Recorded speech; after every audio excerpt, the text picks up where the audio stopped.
Teman-teman, baca firman Tuhan wajib setiap hari.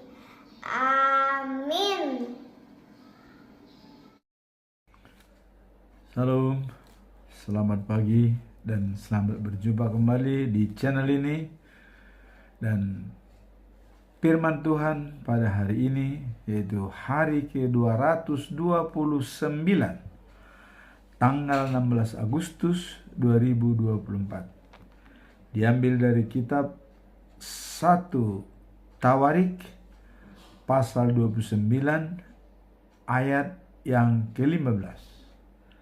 Dengan perikop Daud memuji Allah sebagai ayat inti dalam hari ini yang tertulis dalam ayat 15 pasal 29 adalah sebagai berikut. Sebab kami adalah orang asing di hadapanmu dan orang pendatang sama seperti semua nenek moyang kami. Sebagai bayang-bayang hari-hari kami di atas bumi dan tidak ada harapan. Itulah ayat hari ini. Nah, kemudian kita masuk dalam bacaan pagi yang tertulis dalam kitab Yeremia, ya, pasal 4 ayat 11 sampai dengan 21. Yehuda dikepung musuh. Yeremia sedih memikirkan umat Allah. Itulah perikopnya. Nah, kemudian bacaan malam diambil dari kitab Nabi Amos pasal yang kelima ayat 23 sampai dengan 24. Panggilan untuk bertobat. Ini sama dengan judul atau perikop seperti sebelumnya. Nah, kemudian sebelum kita masuk dalam perikop ini, kita tetap melihat pedoman dalam bulan Agustus. Ya. Apa topik kita dalam bulan Agustus? Yaitu hikmat dari Allah memelihara hidup. Ya. Ini tetap kita bawa dalam topik satu bulan. Nah, kemudian yang menguatkan perikop tersebut adalah dalam Pengkhotbah pasal yang ke-7 ayat 12. Demikian bunyinya. Karena perlindungan hikmat adalah seperti perlindungan uang, dan beruntunglah yang mengetahui bahwa hikmat memelihara hidup pemiliknya. Itulah sebagai ayat satu bulan sebagai pedoman kita. Dan di dalam perikop tersebut ada dua unsur pokok yang sangat esensial, yaitu hikmat dan bijaksana. Ya. Nah, orang yang mengetahui hikmat, dia beruntung, karena hikmat itu sama memelihara hidup bagi pemiliknya. Nah, hikmat adalah anugerah dari Allah yang tertanam di dalam batin kita. Sejak manusia diciptakan, itu sudah dipatrikan dalam batin kita dengan memberi napas kehidupan. Napas itu adalah merupakan hikmah dari pemberian Tuhan. Nah, kemudian bijak adalah hasil daripada pikiran. Artinya setelah kita mendapatkan hikmah, maka dia bekerja dan diolah oleh pikiran kita.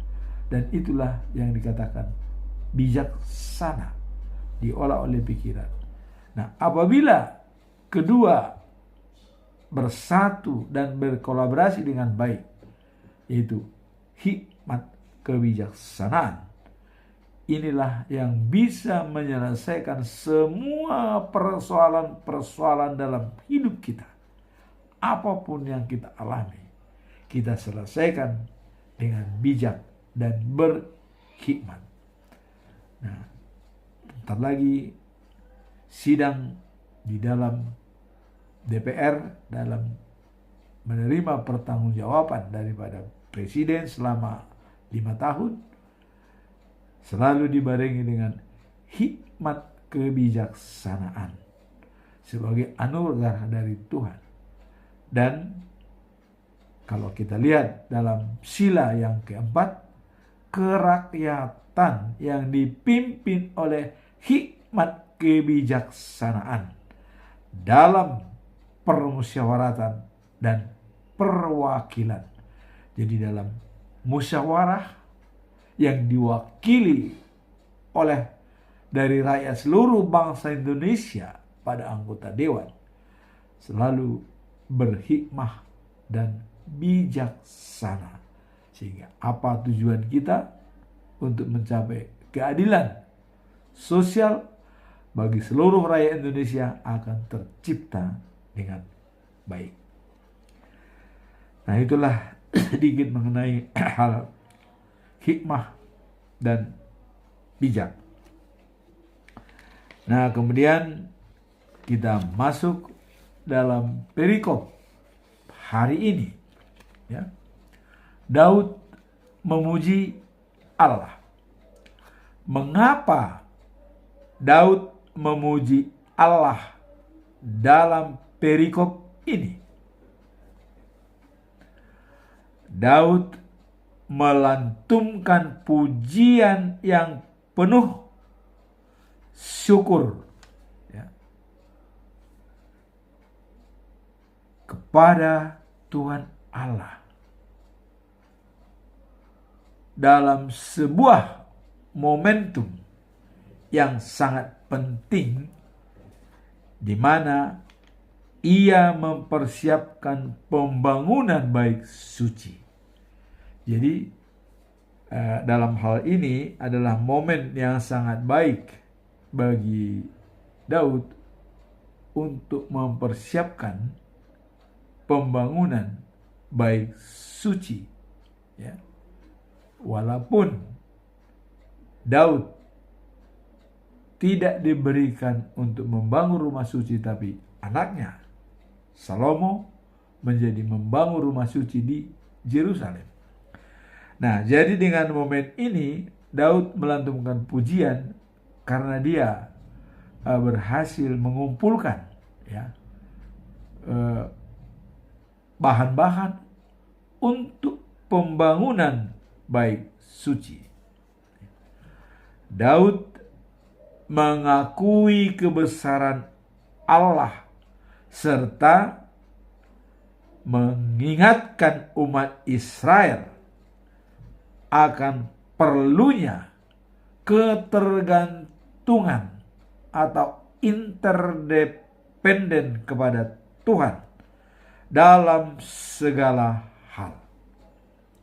Nah, seperti kita lihat dalam buku 1 Tawarik pasal 29 ayat 10 dikatakan begini: karena itu Daud memuji Tuhan di hadapan seluruh umatnya. Dia berkata, "Terpujilah Engkau ya Tuhan, Allah nenek moyang kami, Abraham, Ishak, dan Israel, dengan bagiannya yang kekal." Itulah pemujian, doa syukur Daud. Nah, sehingga pujian Daud adalah mencerminkan pengakuan atas kebesaran Tuhan sebagai Allah nenek moyang yang setia. Jadi adalah mencerminkan, ya, pengakuan atas kebesaran Tuhan sebagai Allah nenek moyang yang setia. Dan dalam penekanannya adalah pentingnya mengakui, ya, anugerah Tuhan, yaitu hikmat dari Allah yang tertanam dalam batin kita selama hidup, dan setiap individu termasuk dalam pekerjaannya. Nah, jadi pentingnya, ya, mengakui anugerah dari Tuhan. Apa itu anugerah dari Tuhan? Yaitu hikmat dari Allah yang tertanam dalam batin kita. Hal ini menjadi pengingat sebagai pertanda bagi kita untuk selalu bersyukur dan memuji Tuhan Allah setiap kesempatan dan pencapaian yang baik. Jadi dalam setiap kesempatan dan pencapaian yang baik selalu mengucap syukur. Nah, ini juga tertulis dalam Mazmur pasal 50 ayat 23. Kita harus selalu mengucap syukur dalam segala hal, dalam bentuk apapun, mengucap syukur. Nah, kemudian memberikan jalan Tuhan lapang pada diri kita. Itu sudah dalam batin kita, dan hikmat atau anugerah dari Tuhan. Selalu mengucap syukur dalam segala hal dan memberikan lapang jalan Tuhan masuk dalam diri kita. Mazmur 50 ayat 23. Nah, kemudian apa implementasi dari pujian Daud pada Allah dan nyanyian Daud yang selalu mengucap syukur? Nah, Daud, ya, mengajak semua masyarakat untuk mengajarkan korban bakaran dan persembahan kepada Tuhan. Dan kalau kita lihat, Daud dengan mempersembahkan korban bakaran 1000 sapi jantan dan 1000 domba jantan dan 1000 domba muda yang disembelih dan dibakar utuh di atas mezbah. Juga dilengkapi dengan anggur-anggur yang berkualitas yang diwajibkan untuk setiap korban-korban bakaran. Dan mereka semua makan dan minum dengan gembira di hadapan Tuhan. Itulah implementasi dalam pujian dan mengucap syukur kepada Tuhan. Daud mengatakan, "Aku dan rakyatku ini sesungguhnya tak dapat memberikan apa-apa kepadamu, karena segalanya adalah pemberianmu, dan apa yang kami berikan ini adalah kepunyaanmu juga."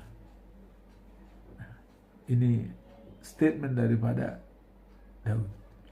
Nah, sehingga dalam ayat hari ini ya, jelas dikatakan bahwa Engkau ya Tuhan, bahwa seperti para leluhur kami pun mengalami hidup ini sebagai pendatang dan orang asing, katanya. Hidup kami seperti bayangan yang berlalu, dan kami tidak bisa luput dari kematian. Daud mengatakan, kami sebagai pendatang tidak bisa berbuat apa-apa. Nah, dalam ayat hari ini dikatakan, sebab kami adalah orang asing di hadapanmu dan orang pendatang sama seperti semua nenek moyang kami, sebagai bayang-bayang hari-hari kami di atas bumi, dan tidak ada harapan. Artinya kematian itu pasti datang.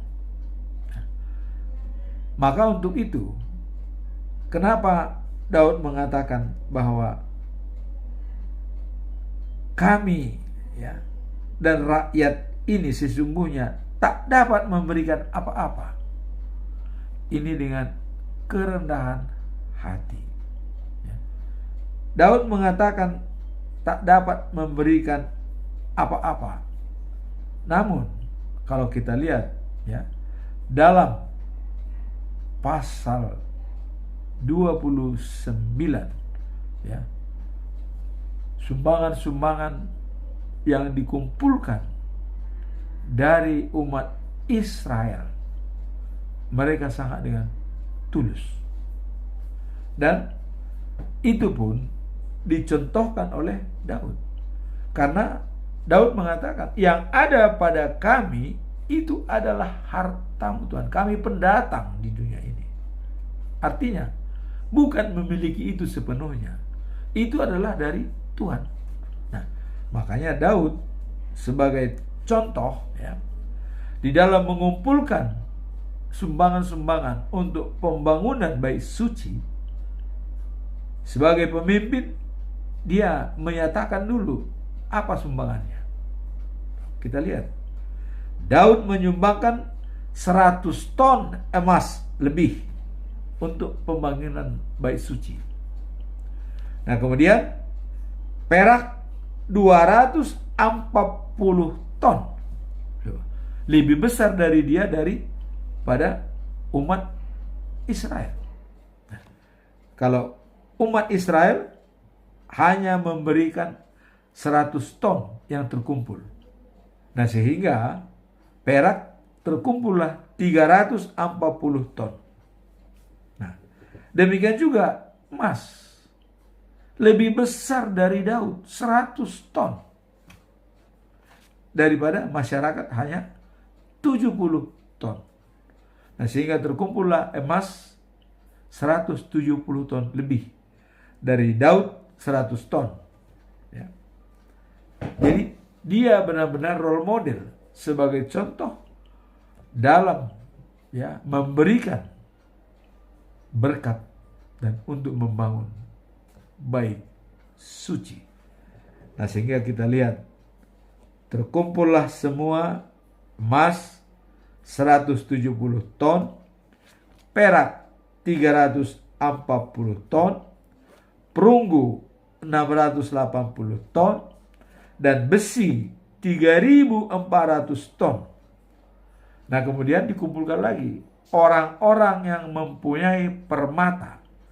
Itu ditugaskan Yehiel, ya, keturunan dari Lewi, ya, dari Gerson, untuk, ya, membukukan permata yang dikumpulkan dari umat Allah dan dimasukkan dalam kas membangun bait suci. Nah, inilah kerendahan hati Daud mengatakan bahwa sebab kami adalah orang asing di hadapanmu dan orang pendatang sama seperti semua nenek moyang kami. Sebagai bayang-bayang hari-hari kami di atas bumi dan tidak ada harapan. Artinya kematian itu pasti datang. Tapi sebelum kematian datang, pikiran Daud untuk membangun rumah Tuhan tercipta. Ini berawal dari waktu Daud mengatakan kepada Nathan, ya, saya berada di istana yang mewah, ya, dengan kayu ares dari Libanon, ya. Sedangkan, ya, perjanjian atau peti perjanjian Tuhan berada di kemah. Wah, saya kurang setuju ini, katanya. Mengembara. Sehingga dengan pikiran Daud, Allah langsung memberikan respon kepada Nathan. Nathan, sampaikan kepada Daud, katanya. Apa yang disampaikan kepada Daud? Akulah yang akan membangun rumah ibadah bagimu. Hanya karena pikiran Daud. Karena Allah tuh melihat waktu berangkat dari Mesir sampai ke gurun pasir, sampai ke Kanaan, tidak ada seorang pun memikirkan peti perjanjian ini untuk ditempatkan di tempat yang baik. Jadi kata Tuhan, saya selalu mengembara, katanya. Tidak ada yang memikirkan. Daud langsung memikirkan. Kenapa? Perjanjian Tuhan itu berada di kemah, sedangkan saya berada di istana. Saya akan membangun rumah Tuhan. Coba, ya.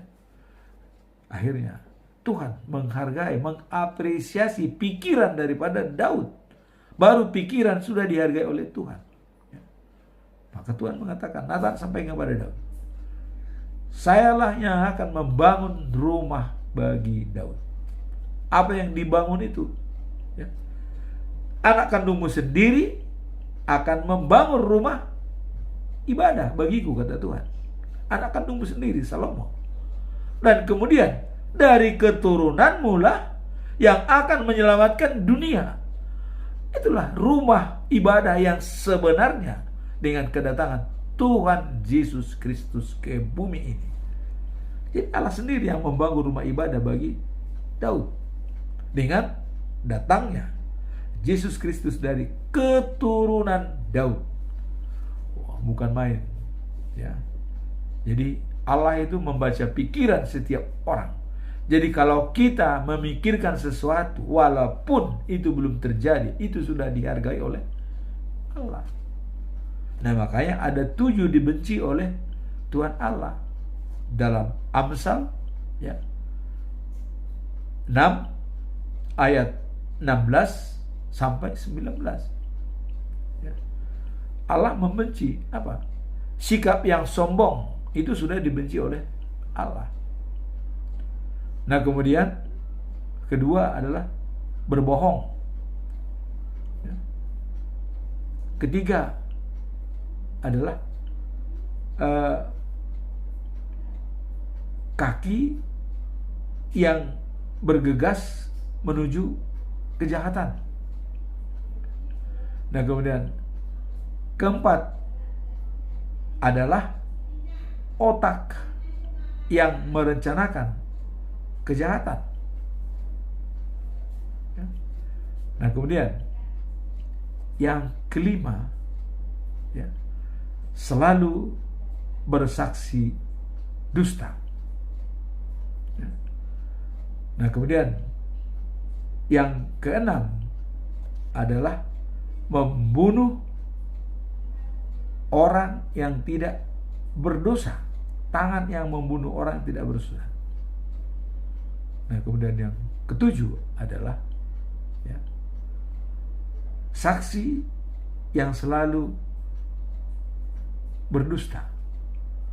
Nah, itulah yang dikatakan dibenci oleh Allah dalam Amsal pasal 6 ayat 16 sampai dengan 19. Jadi sikap sombong sudah dibenci. Mulut yang berbohong juga tidak disukai Allah. Dan kemudian otak yang merencanakan kejahatan sangat dibenci oleh Tuhan Allah. Kemudian kaki yang bergegas dalam melakukan kejahatan juga dibenci Allah. Dan kemudian tangan yang membunuh orang yang tidak berdosa sangat dibenci Allah. Kemudian saksi yang terus-menerus berdusta, berkata bohong, sangat dibenci Allah. Dan kemudian orang yang menimbulkan permusuhan terhadap saudara, ini juga sangat dibenci oleh Allah. Jadi dalam hal ini pikiran Daud untuk memikirkan bahwa peti perjanjian itu supaya berada di rumah Tuhan, direncanakan untuk dibangun, sangat dihargai oleh Tuhan Allah. Maka Tuhan Allah mengatakan, bukan kamu yang membangun rumah ibadah, tapi keturunanmu akan tumbuh sendiri yang rumah ibadah. Tetapi saya, kata Allah, akan membangun rumah ibadah bagimu untuk selama-lamanya. Dari keturunanmu lah yang datang raja sebagai raja, dan kota Sion tempat tinggalnya selama-lamanya, dan memerintah atas semua manusia yang ada di dunia ini. Wah, itulah nanti the news of Jerusalem. Jadi Daud tadi dengan memberikan, walaupun dia tidak bisa membangun, tapi Daud sudah mempersiapkan persiapan untuk membangun rumah Tuhan. Begitu disenangi rakyatnya, dikumpulkan semua rakyatnya untuk membangun, kumpulkan semua gelang, cincin, apa semua emas kumpulkan, sehingga terkumpul 170 ton, dan 100 ton itu adalah dari Daud sendiri. Perak 340 ton, dari Daud 240 ton, kemudian perunggu 620 ton, dan besi 3.400 ton. Jadi walaupun Daud tidak bisa membangun rumah ibadah secara fisik, tapi dia sudah mempersiapkan pembangunan rumah ibadah. Secara moral, Daudlah yang memulai pembangunan rumah ibadah dengan adanya di pikiran Daud untuk memindahkan perjanjian Tuhan, peti perjanjian Tuhan dipindahkan ke bait suci, dan langsung direspon dan ditanggapi oleh Tuhan Allah dengan sangat positif. Dan itulah janji Tuhan kepada Daud. 2 janji. Kerajaanmu, anakmu menduduki tahta kerajaanmu, Salomo. Kemudian dari keturunanmu untuk menjadi raja segala raja di dunia ini. Sehingga dengan dia dunia terselamatkan. Jadi boleh dikatakan melalui Daud dunia diselamatkan oleh Tuhan. Nah, itulah perikop hari ini. Daud memuji dan memuliakan Tuhan dalam kehidupannya sehari-hari. Kemudian sekarang kita masuk dalam bacaan pagi, yaitu Yeremia pasal yang keempat ayat 11 sampai 21. Yehuda dikepung musuh. Wah, ini bukan main ya. Kemudian Yeremia sedih memikirkan umatnya. Nah, kita tahu bahwa Yeremia adalah perpanjangan tangan dari Tuhan untuk menyampaikan pesan kepada umat Israel. Jadi Tuhan berpesan kepada Yeremia, Yeremia menyampaikan kepada Israel. Maka begitu Yehuda dikepung musuh, Yeremia langsung sedih melihat kejadian itu. Nah, apa penyebabnya Yehuda dikepung musuh? Ini dulu. Kenapa Yehuda itu dikepung musuh? Ya. Yehuda dikepung musuh adalah akibat ketidaktaatan umat Yehuda kepada Tuhan dan sudah menyimpang dari jalan-jalannya, tidak lagi care ya, dengan Tuhan yang disembah oleh nenek moyang mereka, yaitu Allahnya Ibrahim, Allahnya Ishak, dan Allahnya Yakub atau Israel. Dalam konteks ini, Nabi Yeremia sangat merasakan kesedihan dan pedih rasanya, karena dia sebagai penyambung pesan dari Tuhan Allah, kalau umatnya dikepung oleh orang lain, dia sangat sedih. Dia sangat sedih. Ya. Nah, karena melihat umatnya mengalami penderitaan akibat hukuman Tuhan dan dosa-dosa mereka, jadi Yeremia sangat bersedih. Maka jadi Yeremia tadi kita katakan dia berfungsi sebagai nabi, ya, sebagai perpanjangan Tuhan kepada umatnya untuk menyampaikan. Nah, kalau kita lihat dalam kitab Ratapan pasal 1 ayat yang pertama. Ah, begitu terpencilnya kota itu yang dahulu ramai, laksana ya, seorang jandalah ia yang dahulu agung di antara bangsa-bangsa, yang dahulu ratu ya, di antara kota-kota, kini telah dijadikan hamba. Nah, ini yang kesedihan Nabi Yeremia. Jadi kalau dulu mereka sangat agung di antara bangsa-bangsa dan sebagai ratu di antara kota-kota, sekarang sudah sebagai janda katanya ya, dan sudah menjadi kosong. Kota-kota telah dijadikan hamba. Nabi Yeremia merasakan kesedihan yang mendalam ketika melihat kota Yehuda ya, yang dulunya megah kini menjadi kosong dan sepi akibat ketidaktaatan umat kepada Tuhan.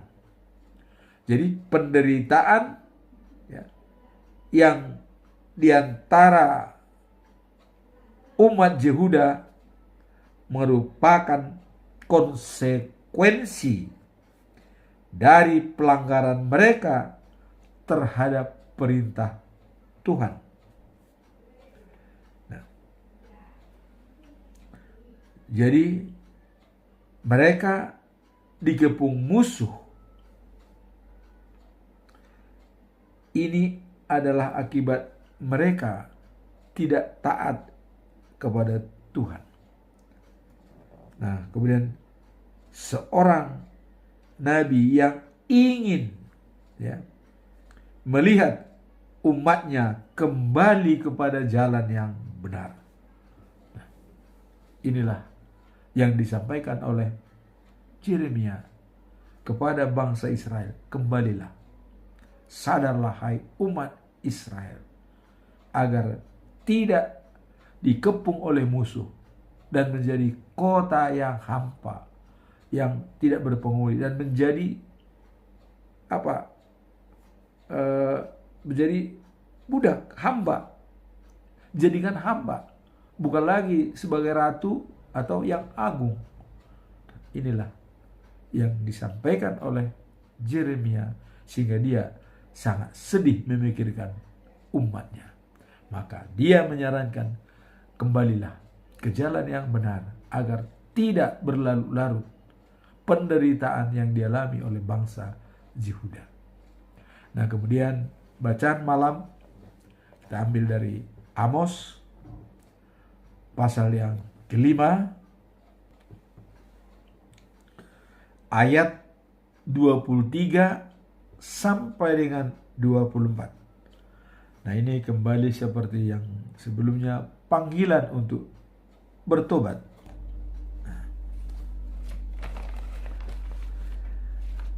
Dalam ayat kemarin Tuhan mengatakan bahwa tidak akan menerima korban bakaran dari binatang-binatang yang gemuk dari umat Israel, sebagai korban bakaran.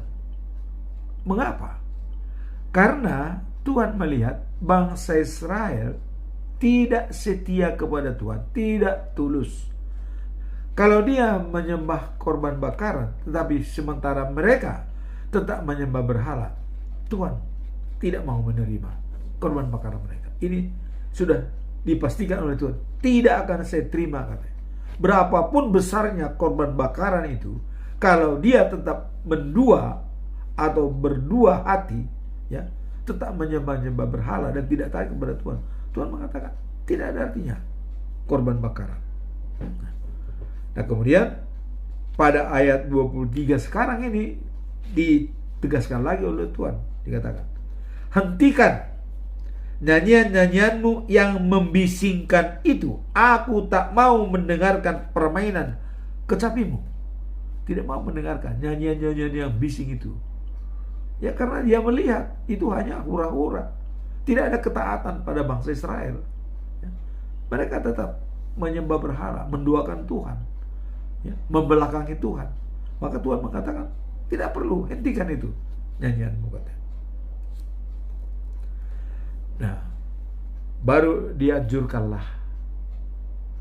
Tadi dikatakan hentikan, tapi ada anjuran daripada Tuhan, dikatakan lebih baik berusahalah supaya keadilan mengalir seperti air dan kejujuran seperti sungai yang tak pernah kering. Nah, itulah yang dianjurkan oleh Tuhan. Jadi stop nyanyian-nyanyianmu itu yang membisingkan. Kalau kamu tidak memperhatikan semua perintah-perintahku atau tidak setia kepadaku, kata Tuhan, stop. Tidak ada artinya bernyanyi. Nah, mungkin kita pun beribadah ke gereja, kemana berdoa, mungkin tidak ada artinya kalau dalam hati kita tetap menduakan Tuhan. Jadi bahkan Tuhan mengatakan, apabila engkau dendam kepada seseorang, jangan datang kau berdoa ke gereja. Tidak perlu. Buat apa? Dengan manusia aja kita tidak berdamai, apalagi dengan Tuhan. Jadi jangan pernah ada dendam sampai matahari terbenam, selalu dendam. Seperti ada orang itu dendam, sampai liang kubur pun dia tidak berdamai, tetap dendam. Tapi ke gereja rajin. Oh, sumbangannya hebat, besar-besar. Tapi ingat, Tuhan tidak menghendaki itu. Seperti ini dikatakan, stop nyanyianmu, stop korban bakaranmu yang gemuk-gemuk.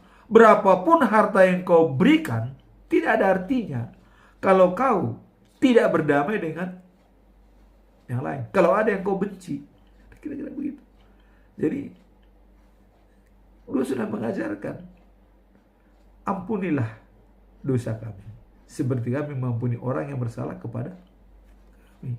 Nah, kalau kita tidak mengampuni, ya Tuhan yang gak mungkin mengampuni. Mau menangis darah kita ke gereja, mau apapun datang, percuma. Tidak ada artinya. Ini sudah dikatakan nih, ayat ini, ya hari ini. Stop nyanyian pujianmu, kecapimu, organmu, ya, trompetmu, stop. Kalau kau tidak taat kepadaku dan hanya hura-hura, hanya supaya dilihat orang, percuma, kata Tuhan. Gak ada artinya. Nah, maka dianjurkan oleh Tuhan, berusahalah, ya, mencari keadilan seperti air mengalir. Bagaimana air mengalir? Air mengalir itu selalu, setiap hari. Dia jalan terus, tidak henti-hentinya, mengalir. Jadi seperti itulah katanya, keadilanmu. Nah kemudian, kejujuranmu seperti sungai yang tidak pernah kering. Kita lihat sungai, datang dan terlalu terisi, ya, tidak pernah kering. Itu kejujuran. Jadi kalau kita selalu jujur setiap tindakan kita, itu lebih baik bagi Tuhan daripada korban bakaran, daripada nyanyian, daripada persembahan yang lain. Itulah inti daripada perikop, bahwa panggilan untuk bertobat. Jadi kejujuran, keadilan, dan keikhlasan itulah yang utama bagi Allah. Ya. Dibanding korban bakaran, sembelihan, dan persembahan seberapa besar pun, Tuhan hanya menginginkan kepada kita keikhlasan, kejujuran, dan keadilan, dan taat kepada Dia. Maka Yesus mengatakan, akulah roti yang hidup, katanya. Ya. Jadi kalau roti mana yang dikirimkan oleh Tuhan Allah waktu bangsa Israel itu hanya kebutuhan sehari. Tetapi roti yang sebenarnya itu adalah Yesus. Nah makanya Yesus mengatakan, setia kepada saya tidak akan lapar.